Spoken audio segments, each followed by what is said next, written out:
Ankleshwar GIDC પોલીસે લગ્નની લાલચ આપી દુષ્કર્મના આરોપમાં મુખ્ય આરોપીની ધરપકડ કરી. અંકલેશ્વર જીઆઈડીસી પોલીસ સ્ટેશને લગ્નનું વચન આપી યુવતી સાથે કથિત રીતે દુષ્કર્મ આચરવાના ગંભીર ગુનામાં મુખ્ય આરોપીની ધરપકડ કરી કાયદેસરની કાર્યવાહી હાથ ધરી છે. ફરિયાદ મુજબ આરોપીએ યુવતીને લગ્ન કરવાની લાલચ આપી લાંબા સમય સુધી શારીરિક સંબંધો રાખ્યા હતા.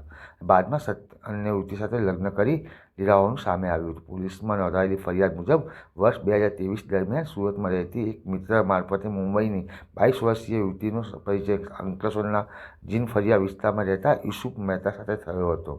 ત્યારબાદ બંને વચ્ચે પ્રેમ સંબંધ બંધાયો હતો. યુવતી અંકલેશ્વર આવતી જતી હતી તેમજ આરોપીના પરિવારજનો પર મળતી હતી અને લાંબા સમય સુધી રોકાતી હતી. ફરિયાદ અનુસાર પ્રથમ વખત અંકલેશ્વર જીઆઈડીસી વિસ્તારની એક હોટલમાં બંને વચ્ચે શારીરિક સંબંધો બંધાયા હતા. ત્યારબાદ આરોપી યુવતીને અંકલેશ્વરની વિવિધ હોટલોમાં લઈ જઈ વારંવાર દુષ્કર્મ આચરતો હતો. યુવતીએ જ્યારે લગ્ન અંગે વાત કરી ત્યારે આરોપી તે વખતે વાત ટાળી દેતો હતો. ફરિયાદ મુજબ થોડા સમય પહેલાં જ આરોપી યુસુફ મહેતાએ અન્ય યુવતી સાથે લગ્ન કરી લીધા હતા અને તેના photograph social media platform Instagram share કર્યા હતા. આ તસવીરો જોતા જ યુવતીએ સમગ્ર ઘટનાની જાણ થતાં તેને પોલીસનો સંપર્ક કર્યો હતો. પોલીસ દ્વારા જણાવવામાં અનુસાર પ્રથમ કથિત દુષ્કર્મની ઘટના અંકલેશ્વર જીઆઈડીસી પોલીસ સ્ટેશન હદમાં બની હોવાથી અહીં ગુનો નોંધવામાં આવ્યો છે.